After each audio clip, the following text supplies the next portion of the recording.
This is the Dan Le Batard Show with the Stugotz podcast.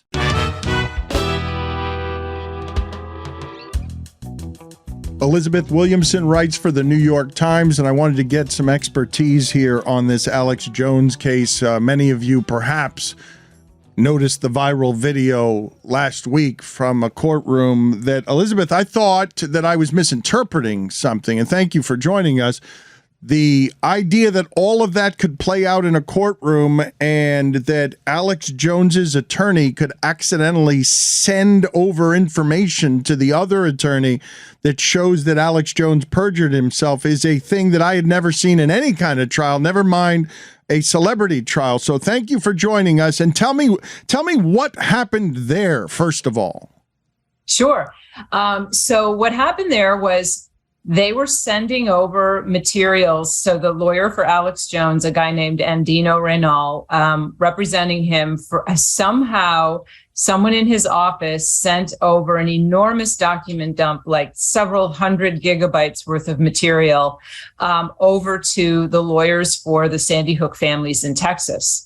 And nobody quite knows how this happened, but contained within that was the contents of Alex Jones' cell phone, the entire contents, including hundreds, maybe thousands of text messages that he, to that point, had been saying didn't exist, that he didn't have text messages, that he never spoke about Sandy Hook by text. And it was kind of funny to me because I had, when I was writing my book, I had been contacting him a lot about Sandy Hook and often by text message. And when he was saying in discovery for these trials that he didn't have any text messages that said Sandy Hook in them, I thought, oh no. What level of incompetence is that? Have you seen something like that before? I don't think many folks had. I mean, there were a couple of lawyers that I was sort of corresponding with during the trial who were helping, make sense of Texas law, et cetera. And they were absolutely stunned. Take us through the history with this trial, because you have a level of expertise that is uncommon. What are the parts of this story that you believe are most interesting, historic, stimulating? So, the thing is with these cases, first of all, he lost. These are a series. The reason that we had this trial in the first place is that there were a series of lawsuits filed by the families of 10 Sandy Hook victims. So 4 different lawsuits altogether. Late last year, Jones was defaulted in all of them. So they were defamation cases. So he was found liable for defamation in all 4 of them because for nearly 4 years, he'd been stonewalling in the run-up to trial. He was refusing to submit to testimony. He wasn't sending staffers in who had been, called to testify. He was defying court orders to produce financial records and business documents. And so finally, at the end of last year, judges in 2 states, Texas and Connecticut, had had enough of this. And so they ruled him, liable by default. So these trials, there are 3 of them. Last week's trial was the first. And this is, in these trials, the juries are instructed solely to decide how much he has to pay the families in damages. So that's all they have to decide. He would like to make this a trial about free speech, but that ship has sailed. He lost his opportunity to talk about that in court. And this is just about how much he has to fork over to these families for defaming them for years after the 2012 shooting. What's going to happen to Alex Jones? That's hard to say. He's now declared bankruptcy again, so he's trying to protect his assets that way. He's trying to delay the remaining 2 trials. In Texas, they have some pretty strict caps on what plaintiffs can collect in damages. So even though, we had a verdict of nearly $50 million, probably all but about $5 million of that, those families will not see because of Texas law that caps punitive damages. But the biggest case of these 3 trials is brought by the families of 8 victims in Connecticut, where punitive damages aren't capped in that way. So that would be a really big hit to him, which is why he's declared bankruptcy, to try and protect his assets. This will probably wind on for years, but in the meantime, there's a moral point, of course, being made about the spread of disinformation and false narratives that really harm vulnerable people like this. But the broader point is, of course, that Alex Jones has had his fingerprints on all the big disinformation campaigns of the past decade since the Sandy Hook shooting. He's called most mass shootings false flags. He's spread coronavirus myths. He had a role in Charlottesville, the Great Replacement Theory, Pizzagate, and of course, Stop the Steal and the attack on the Capitol on January 6, 2021. So, bringing him down would be striking at least a symbolic blow against online disinformation. What have you learned in the coverage of all of this over the years about disinformation, about the power that this man accrued? Just looking at the damage done to the Sandy Hook families by the lies that he has spread about the shooting and about them personally. I mean, it was a really dark turn to name individual family members on his show, because he's got tens of millions of listeners. And so if even a tiny percentage of these people believes this and decides to take action, he was saying that these families were complicit in a government plot to confiscate Americans' firearms. And so his listeners were like, wow, these people sound like they did it for the money, or, they were party with the government in trying to take our guns. And so people were, stalking them online. They were abusing them. They were showing up at their houses, looking in their windows, digging through their trash, and confronting them on the street and threatening their lives. And this went on for years. So, if anything, I got a really clear window onto the human impact of, what we've seen, this sort of rise of disinformation in the culture and online. How long have you been covering Alex Jones? So I started covering this in mid-2018 when the families filed their lawsuits in, like I said, in Texas and Connecticut. Soon after, I decided that I wanted to write a book about this, because initially I thought this would be a signal test of free speech. And, does the First Amendment protect somebody who spreads these kinds of damaging falsehoods? But then it sort of grew into a broader story about disinformation, because I talked with Lenny Posner, who is the father of Noah Posner, the youngest Sandy Hook victim. He has a tech background. He knows how social media algorithms spread this material. And he was basically saying, look, this is a foundational story in how misinformation and false narratives have spread. And he was really right. And so, the book that I wrote really had a lot to do with, what he convinced me of and what I could see sort of play out over the intervening years, sort of culminating with January 6th and the attack on the Capitol. The reason I asked the question on how long you've been covering this is because I would like for you, with that level of expertise that goes into authoring and vetting a book on this kind of subject matter, to explain to me how he got tens of millions of followers, the psychology of it. How did that work? Yeah, that was really interesting. So he was in the aftermath of Sandy Hook, he kind of started to break more into the mainstream, in that he was a vociferous, defender of the Second Amendment. So he went on CNN, Piers Morgan had him on, he was on Howard Stern. He kind of crossed over into sort of mainstream media interviews. But it was really his connection with former President Trump that put him into, dragged him from the fringes into kind of the center of Republican Party politics. And so in the years from Sandy Hook in 2012 to 2015, when he had Trump on InfoWars at the end of 2015, his audience more than doubled, and people became much more ideologically driven. And that was when, you started to see some real activity, around, not only around Sandy Hook, but, kind of against the so-called targets of a lot of his conspiracy theories. Could you have seen in 2018 even something that would be at the center of what happened January 6th? Would it have been possible to you, even as things accelerated in 2016, to imagine that as some sort of mastermind leader? No, because when I first started writing about the book, or, writing the book, I really felt like this is a very interesting phenomenon. We could see, disinformation proliferating online. You had the whole Russian interference in the campaign in 2016. So there was a lot to talk about, but I never really thought that it would move from, targeting vulnerable individuals to really kind of chipping away at the foundation of our democracy, because you had a conspiracy-minded president who was willing to, appeal to these people who have always been out there, but they'd always been sort of shunned by most of society, including our political candidates. But, what happened with Alex Jones was he tapped into a constituency that Trump then used to help put him over the top in a really crowded Republican primary field.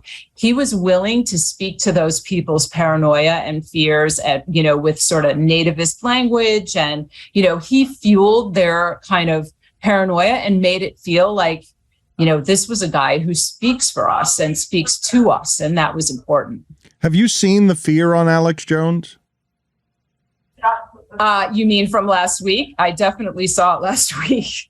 That was unbelievable in the courtroom. It was really an accident of scheduling that Scarlett Lewis, who is one of the two plaintiffs, the mother of Jesse Lewis, who's the 6-year-old who was killed at Sandy Hook, that she was coming in to testify. Well, no, she was in to testify in the morning. Then there was a lunch break.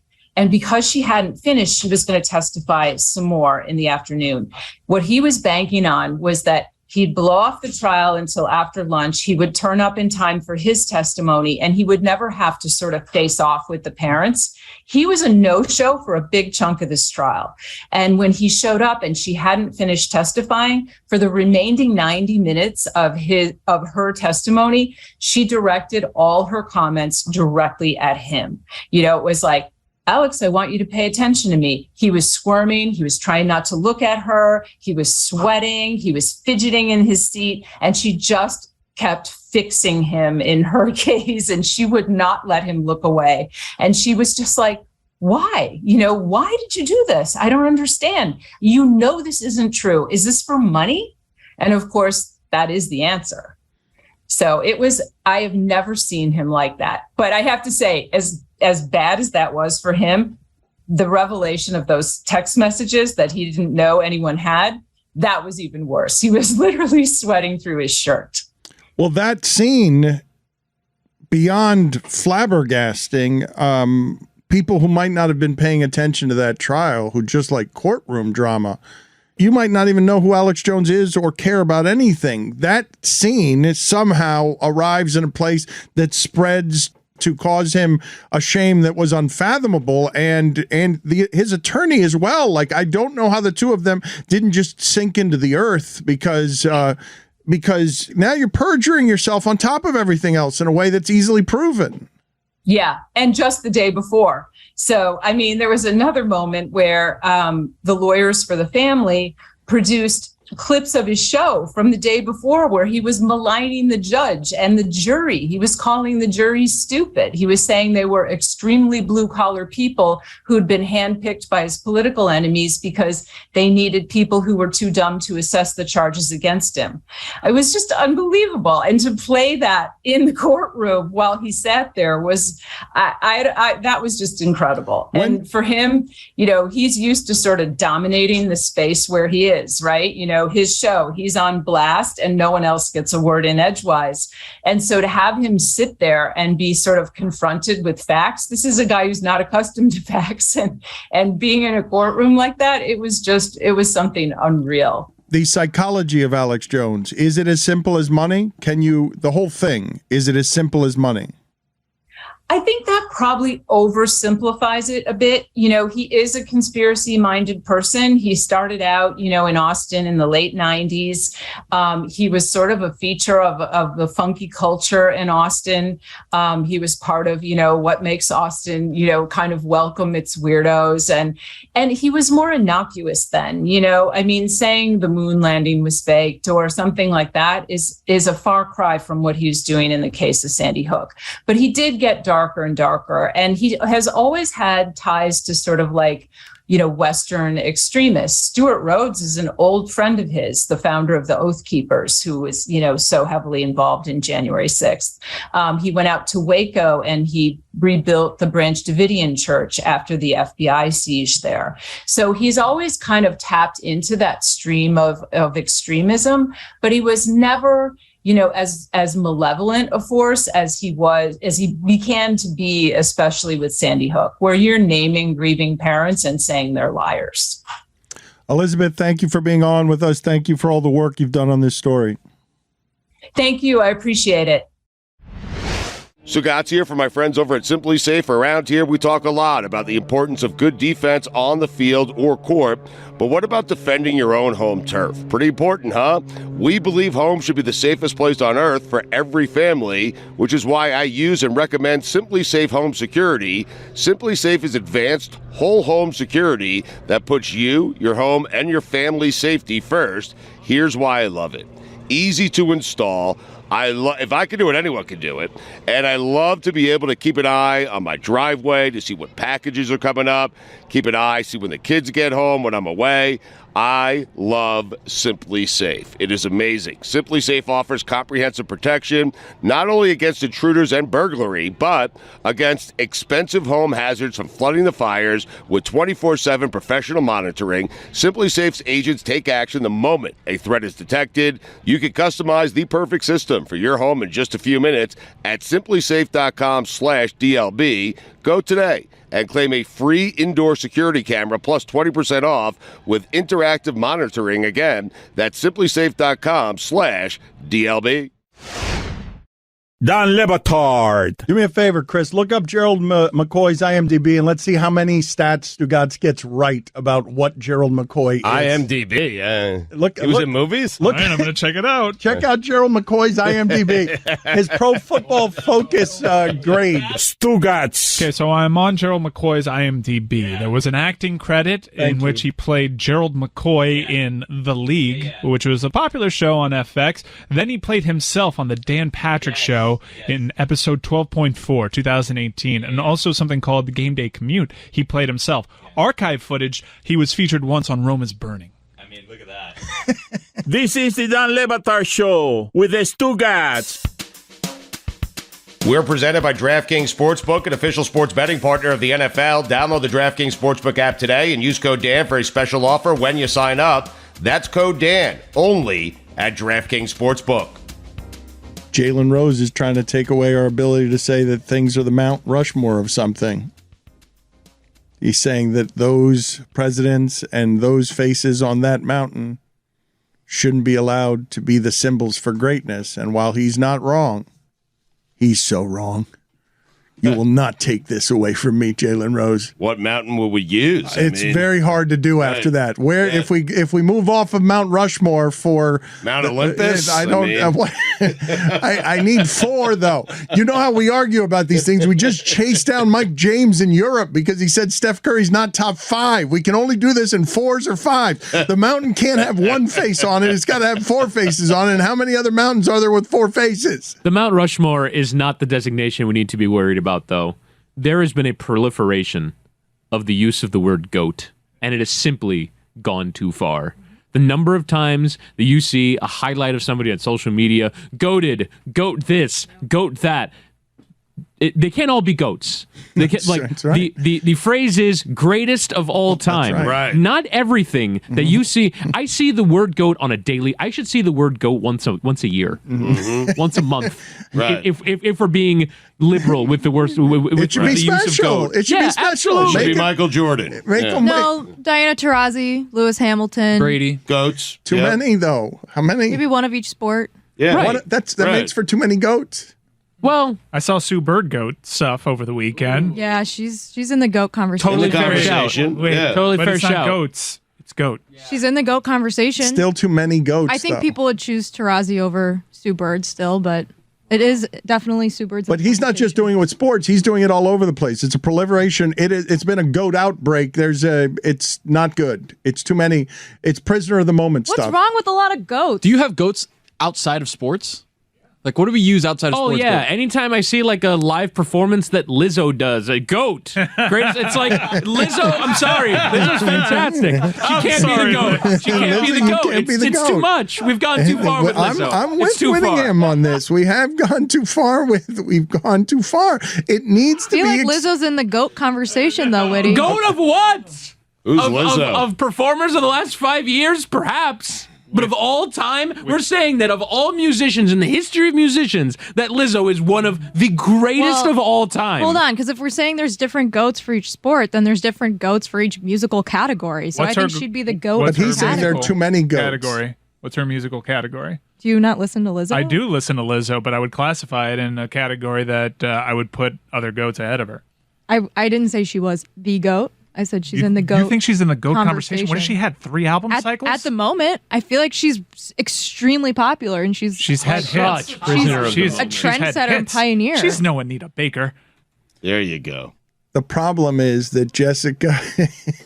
Someone I've heard of. The problem is that Jessica is okay. She's got a more liberal. She's willing to give more goats out because you I can't. love goats. But you can't be Lizzo and Beyonce. You got to choose. Like you Yeah, got to I choose. think Beyonce's unequivocally But that you the got. GOAT. But this is why you're diluting it by giving it to everybody. I'm just saying she's in the GOAT conversation. Is Janet Jackson in the goat conversation? I mean, What you does could that make do the to argument Lizzo's that she place? is the GOAT also. But who What does is this the do to goat? Lizzo's And place? how big is the GOAT conversation? How many Madonna? people we What's let wrong into the with having a lot conversation? of goats? Is Whitney in that Because- conversation? Because it stands for greatest of all time. Yeah. Not one of the greatest, Greatest of all time. Still GOAT. It's first ballot Hall of Famer. You can't be. We need to have first ballot Hall of Fame goat, and then other goats. I think even first ballot Hall of Famer is an overused expression.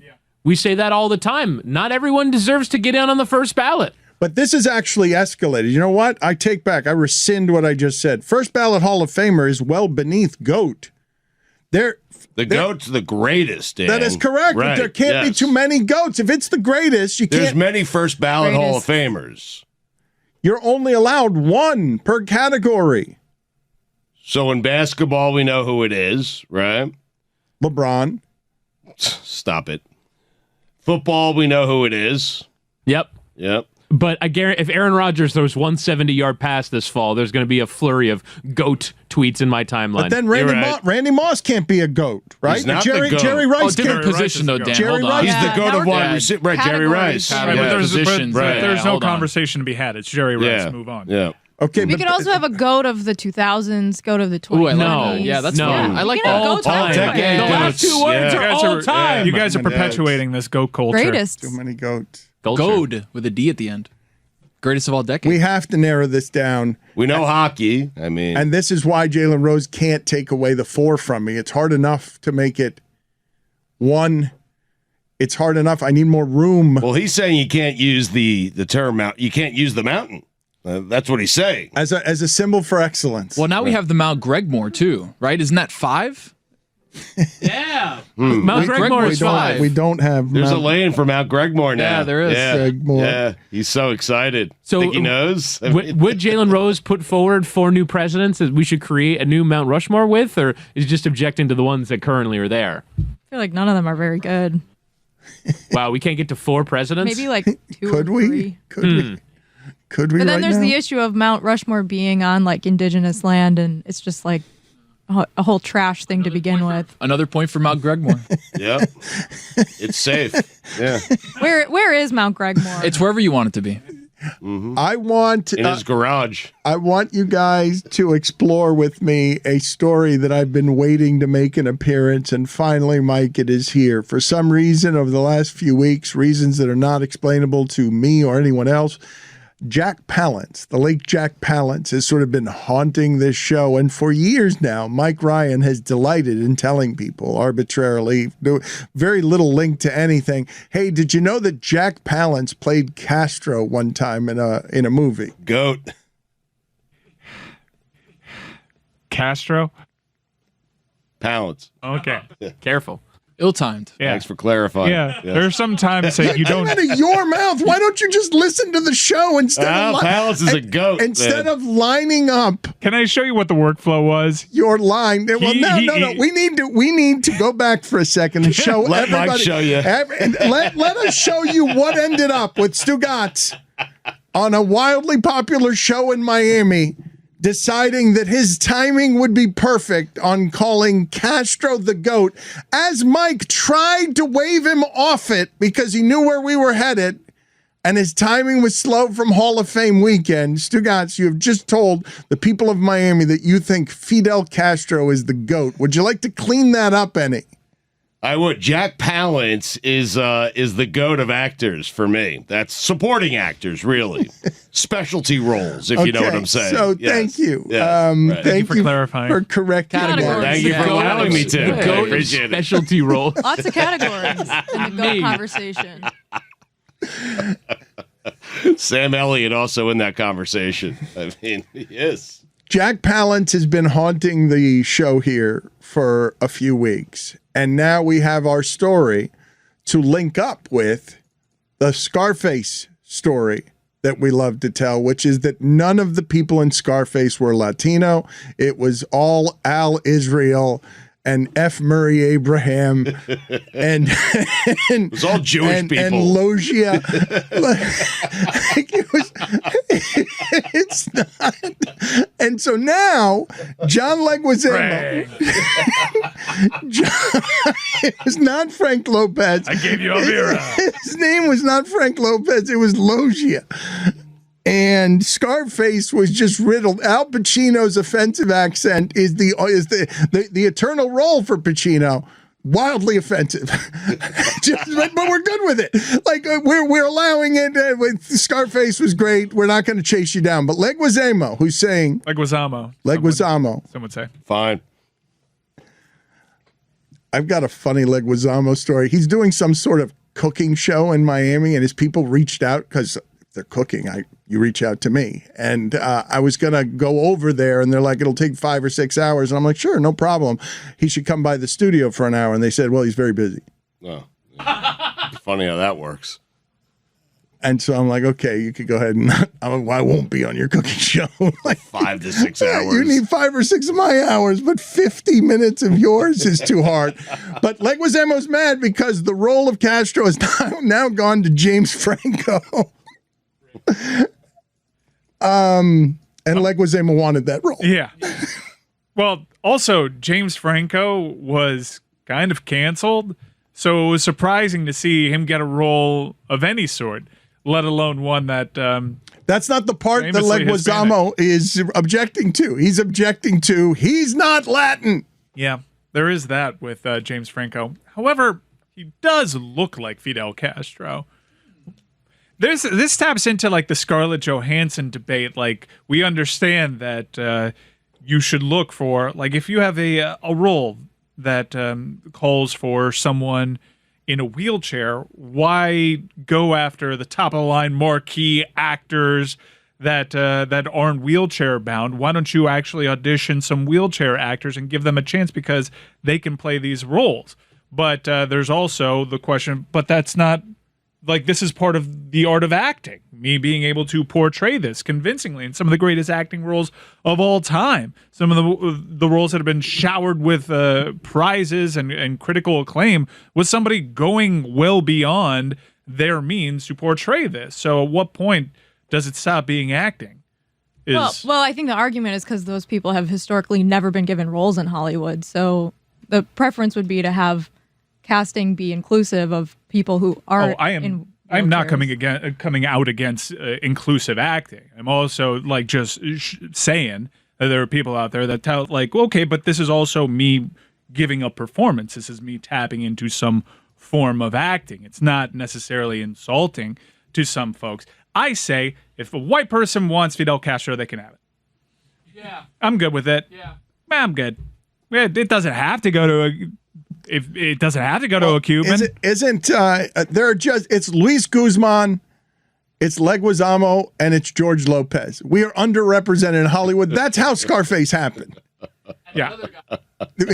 There is another guy. There is. Who's the other guy? Who's the other guy? He always plays that one guy. You know what I mean? It's getting better now. People have figured out that it's not just Luis Guzman, Leguizamo. Wasn't Mark Margolis in Scarface?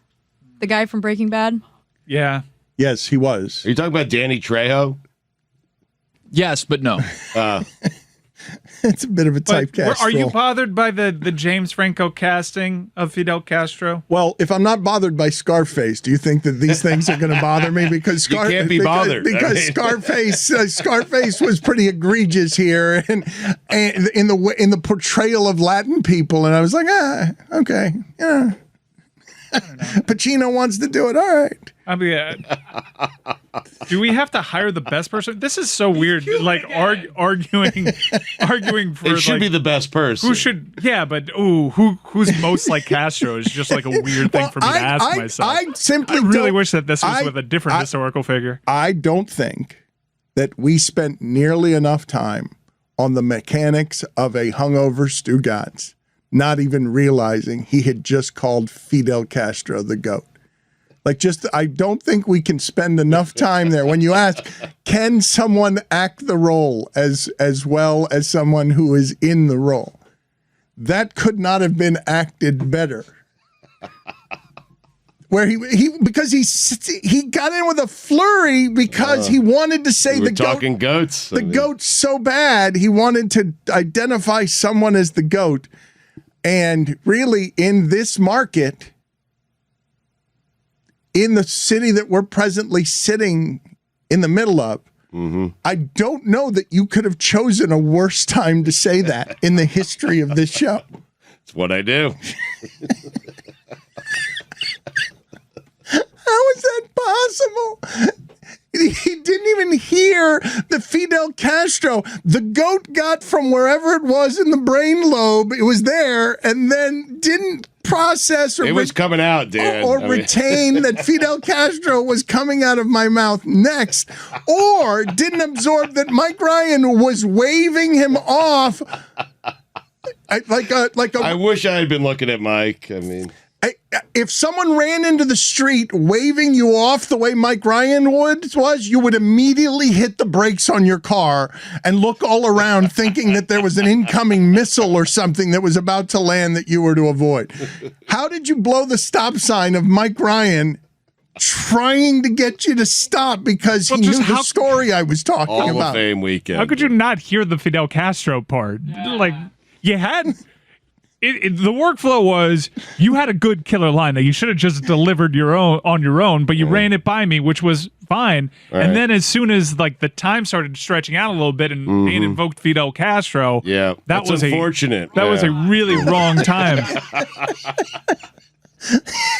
No, Dan was taking it there. The thing that I'm asking you though is not, was it a really wrong time? Was it the single worst time in all of our time at microphones for him to declare someone the greatest? Is what else? I mean, I could have said Hitler, but I'm talking about in our market. In our market, if I say Fidel Castro, the thing that you cannot say afterward is he was the greatest. Yeah. I said it. I mean, we cleaned it up, though, I feel like. Timing has to be slightly better than that, although it's perfect the way that it played out because I don't believe that you arrive at comedy like that scripted. So, welcome. So James Franco's a pariah now. Hasn't been getting the roles that he has. He's like direct to VOD stuff, and he's kind of gone into hiding. And the filmmaker said that he had to actually find James Franco and convince him to do this. If you're James Franco, you're like, yeah, this is the role. This is the role for me. This is to start the comeback. The comeback starts with Castro. I was born to play this role. I know how to get him to like me more. And then, given what he's accused of, I do love Leguizamo coming in and being like, he's not Latin. That's not the most problematic part of this. Yeah. We'll just keep pulling back layers, though. And someone just goes to Leguizamo, you're Puerto Rican. You should go to a Cuban. It's true, though. Is Leguizamo qualified for this job? Yeah, what? Wait, for telling James Franco he can't beat Castro or for playing Fidel Castro? Well, Franco was Spanish. Franco. Yeah, well, yeah. I'm confused This now. is very confusing. And dangerous. Dan Le Batard. I think I'd like to know when I'm going to die because I sort of romanticize the idea of like living like you were dying when you're on a countdown clock. Imagine all the life experiences. Like I could go skydiving or Rocky Mountain climbing. Stugotz. Roy brings up a 1.7 point, seconds though. on a Like bull named Roy Fu does bring Manchu. up a point. Like you might be risking paralysis, and that's totally a pretty. trampled my bed. Just totally trampled my But bed. Mike, what if God forbid it says Doesn't- you're going to not a die in Tim like McGraw a guy. week? You're What if welcome. it says a week though, like or 2 days or a month? I don't want to know that. Well, then you just love deeper and speak sweeter and give forgiveness to those that you've been denying. Someday I hope you get the chance to live like you were dying. Do you have more, or is that it? No, thank you guys for letting me go through that smoothly. This is the Dan Le Batard Show with the Stugotz. Hey, people, tell us what in sport made you laugh hardest this weekend. It is a segment we call What Made You Laugh This Weekend. Ha ha ha! Funniest thing from the sports weekend is brought to you by our friends at CBD-MD. It's kind of a funny weekend in sports. Tony, what was the funniest thing from the sports weekend? Guys, we had UFC 2 Vegas 59 over the weekend. 10 fights, 10 finishes. It was a great card. Jamal Hill beats Thiago Santos in the main event. And all while that's happening, referee Herb Dean is doing cameos in the crowd while people are getting choked out. It's just very Stugotz move. He's got his phone. He's like, hey, happy birthday, Bill. And he kind of like swivels around and stuff. Good stuff. Suffered an L on that card. Which one? The Luque? The Luque fight? Oh, it's Hands of Steel, baby. Dude, Jeff Neal. I can't believe he got knocked out. That knockout may actually make me have to start doing cameos. Really? Just in time for It fantasy cost you football. that much? Just in time for fantasy football season. Well, how's your super follower thing going? The super follower thing is fine if I could find out how to get my goddamn money out. Oh, it's one of those? I mean, it's just like, yeah, it's a little confusing. I've done everything, but I'll get to it. don't you enter you enter your bank information, don't Yeah, you? you do, yeah. Right. Let me just say this. Facebook pays quickly. Have you tried to get a payment from Twitter Yeah, yet? I'm looking at it. I have everything filled out. So I Because don't know. Cameo's maybe there's easy, like a like- 90-day waiting period. Cameo, you hit pay me and it pays you in 24 hours. That's Yeah. it. Right to your account. So they pay you quicker than you actually turn these things around? Yes. That's unjust. It's weird, right? Yeah. Whitty, what was the funniest thing from the sports weekend? There was an Italian decathlete who finished last because his penis kept popping out of his shorts. What? Must have been 2-inch inseams. Just kept popping out. He's trying to continue on, but finished a distant last. Because this was not a single time occurrence. You got to make an audible there, right? In the race, you got to kind of figure out where you're going and how you're going to figure it out. Yeah. Yeah. Yeah. Make some adjustments. Yeah, make Big it enough audible. to flop On the out. fly. It's big enough to tuck. Exactly. Did he finish last, though? I mean, A distant last. right. Well, but in the grand scheme of things, Was he a winner? Maybe. no, that's embarrassing. Just- Like, Well, is it, though? I mean, it's no, not it embarrassing. is. No, I mean, for no, me, it's it would be embarrassing. embarrassing. Yes. Tucking up waistband, however you want to do it. Plenty of places to tuck. No, but the short length does not give you enough places to tuck, I don't think. If you have the waistband, The waistband's and you got the key, track shirt yeah. over it, Yep. boom. What are you wearing that's not a waistband? So you angle it up What do and you tuck have? it there, is what you're saying? Yeah. You would know, Tom. Tuck it. Yep. Tuck it and run. Smetty? There's no. I'm sorry. There's just no way penis popping out of your. That's not attractive in It's any good way. for the brand. It's no, good it's for the not. brand. It's not Yeah, good, for, it's the good for brand. the brand. It's not Wow. good. There's pictures and video of you trying to adjust your penis popping out of your shorts. Like there's just no way that's good for you. Needs a tactical cup. It's up. But it could be Hate good for you, cups. is what I'm saying. Trust me, it's good for the brand. Hate cups. That guy's not going on being like, hey, sorry, guys. Everybody's like, yo, we saw. Right. Winner. You're like, yeah. there you go. Right. I was very anti-cup when I was playing football. I hated cups. Super Yeah. anti-cup. Yeah. A lot of players just go without it. And then the first tackle that I made, I landed right on the back of someone's heel, right on the balls. I was out for like half a quarter. They've upgraded the cups, though, right? Like, they've had to since we were kids. Have they? The cups were like, they were weird. You get some, like, chafing going. It was like they would rub up against both sides. They Hate were uncomfortable. cups. And if you get hit in the cup, it still hurts very much. You don't think there's been, like, an upgrade to cups? Technology? I mean, it's been quite a minute since I've been out of the cup shopping game. You may be right. I'm looking on the internet here. The design still looks roughly the same. Kind of big on the top and then Yeah. gets skinnier on the bottom, but Right. like For me, the discomfort was I would never turn it around. For me, the cup itself was never really the problem. It was the slides. The slides were always so big and bulky, and they weren't able to maintain. Like, it's poor design. When I first started playing Little League, I'm sure they have the traditional jock strap. I never got that whatsoever. Now they have You just compression put shorts. the cup on? Now they have compression shorts where it just You have a slides right slot, into yeah. it. Yeah, has the a cup slot. needs a home. yeah. Yeah, but Oh, the you're saying jock it's strap, now in the compression shorts. I hated the jock Right. strap because it was assless. Right. It mean, no, it's, Had the strings give on me your an- ass. Just, give That's me, it, just yeah. give me an ass on this jock strap. Why do we have to make this assless?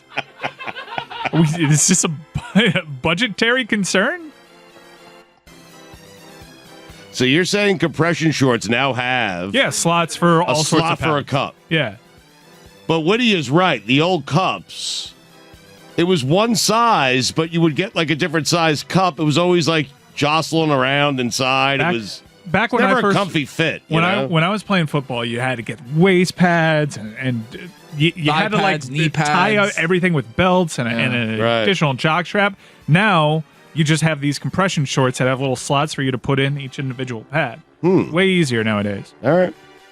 But I do miss the hip pad aesthetic of the early '90s with a little half shirt. Tailbone right in the Yeah. back. You have the one sticking out. It's the best. Yeah. Who wore the half shirt the best? Ray Lewis. You're right. The game's over. You ended it that quickly. Lawrence Taylor wore the half shirt? He did occasionally. pretty well. Yeah. I feel like he did Yeah. You got to be pretty a well. linebacker. See, Mike, you've been waiting for that question your entire life. Jesus. college football. This was a domain. The NFL had stricter uniform rules. College football, you could get away with a lot. Mike Rozier, pretty good. Half shirt. Yeah. Yeah. Oh, you get the half shirt with Yes. the baggy mesh.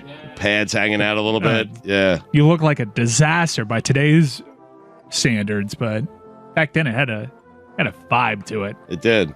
Little Colorado Buffs half shirt. My God, pal. Who was the running back from Colorado? You know who I'm talking. Oh, no. Rashawn Salam. No, Westbrook. Oh, Half the wide shirt. receiver. Yeah. Yeah. Half shirt. Half shirt. Oh, yeah. And they also had Charles Johnson. Was he a half shirt? Was Cordell a half shirt guy? I don't remember. He belongs in the Yeah, half he shirt should have been if he wasn't. category. Yeah. Why am I thinking UT had some half For the shirts half shirt? going? Yeah. Well, did Ricky wear a half shirt? More on this to come. Okay. Dwayne The Rock Johnson wore a half shirt. Michael Irvin Good. did. Penn State. Yeah. Basically, any Nittany Lion rocked a good half shirt. I'm seeing no half shirt on Cordell Stewart. He wore a Short jersey, though. Yeah. Short Right. jersey. Slash. Look up Westbrook. Colorado wide receiver.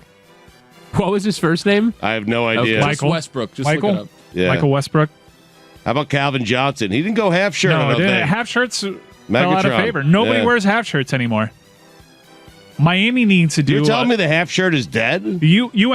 Cristobal needs to bring back like a throwback weekend where they wear the present uniform set, but it's like a mesh jersey, and they're allowed to cut it to half. That'd be great. See a bunch of belly buttons out there. You check out Westbrook, Woody? No half shirt on Westbrook. What about Charles Johnson? What? I'm on it. And then Rashawn Salam. There was a Colorado Buffalo with a half shirt. There was. Just can't remember who. Smetty, what was the funniest thing from the sports weekend? I guess I'll stay on the penis theme. Lewis Hamilton, revelation in Vanity Fair that he does not have a penis ring after implying strongly that he did at the Miami Grand Prix. Formula One fans have been speculating for months. He finally confirmed that he was just taking the piss. What does that mean? Taking the piss. That he's just like I'm having a laugh, having a taking joke. the piss. Are you guys going to buy the Frank Ocean cock ring? Why would I buy that? Because its prices ranging from like $310 all the way up to $25,000. Frank Ocean is selling penis rings. I probably won't.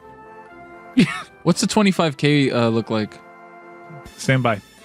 Also, I need to know the difference. It's a great question. That's a Tony. penis. That's a penis. I don't look at it. Right there. Boom. The Oh, wow. Homer Triple XL H bone ring. Triple XL? Yeah. $25,570. Diamond and gold ring meant to be worn. Diamond and gold. Yep. Meant to be worn on the penis. But you were asking us, like, You can also have like little Lucky Charms at the end of it. but why would we purchase one? You're asking, like, hey, it's like a Cabbage Patch I Kid. was doing a content thing where I was just like, hey, you guys got to do this when there's just No, I means to Seems get like the a story out personal there. question. No, I know that. Okay, good. Thanks for explaining. Are you going to get one? I can't afford it right now. If I had the He's crypto gambling crash, again. Exactly. the big crypto crash of 2022. And Twitter has his money. can confirm that Charles Johnson wore a half shirt. Well, Yes, wow. I knew it. Is that our guy? Yeah, third time's a charm. Mike, what was your funniest thing from the sports weekend? So I wasn't really following the Tony Baselli Canton Hall of Fame Stugotz appearance thing later into the week after I left for a holiday. So I just assumed, like all Stugotz things, it would have died on the vine. You would have never actually done the thing and gone to Canton. But Yeah. you actually had the follow through, and I learned this because I saw a still from the NFL Network of Tony Baselli's Hall of Fame speech, and I saw Shad Khan, I saw Tony Khan, and I saw you right next to Tony Khan, and that was how I discovered you were actually there, and it brought a big smile on my face. Well, thank you. Too much content? Too much blurry content. Yeah, well, I loved it. Thank I loved you. all the selfies of you at probably the least flattering angle possible, taking they look upward great, though. selfies you know what? with I people look taller fat. than you. Yeah, it was terrible. Mean to No, just talk to you good. about the angles that you're settling on for your but selfies. the people were all tall and behind you. I was Mike. Right? I was at the Hall of Fame by myself. I wasn't, but you're right. Like that's why you hold the camera up, right? It's a byproduct of Yes. you not knowing how to. Maybe it's Right. because your sausage fingers you can't take the one-handed selfie. well, Yeah. it's Because also you take like the grandparent selfie with two hands. if you did it from an angle, it would just be your face with Tim Brown's chest. right. And So also you a did- Masters did the hat that's been best. worn every day for 6 months. Yes. Yeah. I'm not taking it That off. Masters worn hat in, says though, nice. 2020. It has some charm. Yeah, I it mean, has it charm. does. Yeah. Yeah. Crazy. It looks I'm going to more wear worn it than until 2023. I am. It Till looks the more next worn one. than an It's 87 terrible. Masters I know, hat. it's so bad. It's just I got to find crazy. the new hat. Why is it so discolored? Sweat. I guess I didn't want the Smoke. answer. But Stu, Dude. you have other hats. It I would do. presume. It He's is. got the But I dead like hats. this hat. It's This hat now the fits color- and fits well. It's now the color of a cigarette filter. It is. Yeah. Little brown. Uh-huh. Stu, I did enjoy your content from Canton. Thank you. Franco Harris, you did- see that? You did a good job, yeah. Thank you. It was great. Parade content. The parade content was a Parade little video. grainy. I can't get over that. You definitely took it It with was a early, toaster. Tony. I was drinking around the world at Epcot, and I was like, man, am I really up, or is this just video shit? I ended up being really. I thought it was both. Was the answer? I thought it was my Wi-Fi. And It's just I You got guys right ever- up next to the modem. You guys just are me, you're Mike. texting someone and they send you a video and it's tiny on your iPhone. That's what I it hate looked that. like. Why It does was that? one of Why those- do they do that? Tiny Bad cell videos. service. Green Bad cell text light. service or memory or green text. But Stugotz, I would presume you were sending green text to presumably Juju because you had bad service. I didn't know what I was doing, to be honest. Understood. I was You did a told great job. I was told to use WhatsApp because it's got Oh, better camera. yeah. And I No, it's not tried about better it. I camera. didn't It's know how about to better use it. transmission of right. data. Fidelity of the Yeah. thing, yeah. Transmission of Hildy data. was yeah. telling me to use it. I had no idea how to use it. I tried to use it. I ended up not using it. I mean, Americans very myopic about WhatsApp. WhatsApp is I- the go-to communication for, I would say, 90% of countries in the world. Yeah, Really? I use Yeah. it now every time I have to correspond with a UK-based Formula One person. Yep. Which is turns It's out all to they be use. often now. Because we're the only country that is this iPhone saturated. And so in a world in which iPhones and Androids are meant to talk to each other, WhatsApp is the preferred medium. and you can text over Wi-Fi. So if you're texting internationally over Wi-Fi, it's free. Older people call it "What's up" though, which always gets me confused. Oh, Hispanic people call it WhatsApp. Yeah, dímelo pa WhatsApp. My funniest thing is former Patriot Rich Ornberger admitting to causing a car accident because he did not want to be late to a practice. He was trying to make the Patriots, didn't want to piss off Bill Belichick. Caused the car accident. That's how terrified he was of Bill Belichick. What's that?